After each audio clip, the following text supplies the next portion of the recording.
জয় শ্রীরাম বন্ধুরা, আমি রয়েছি তামিলনাড়ুতে। আর তামিলনাড়ুতে এত লাইটিং কিসের? আমার ঘরের সামনে পুরো বাড়ি ঘর সব লাইটিং। আর এই যে দেখতে পাচ্ছ, সেই কারণ হচ্ছে আমাদের ভোলে বাবা। তো শ্রাবণ মাসে আমাদের পশ্চিমবঙ্গে যেমন শিব মানে শিব ভক্তদের জল ঢালার ওটা শ্রাবণ মাসটা শিব ভক্তদের মাস, এক কথায় ভগবান শিবের মাস।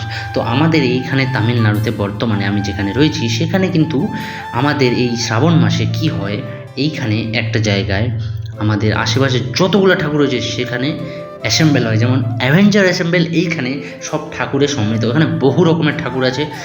আশেপাশে যত মন্দির রয়েছে, এই রিচুয়ালটা সব মন্দির থেকে দেবতাদেরকে এখানে আনা হয় আর পুজো দেওয়া হয় একসাথে।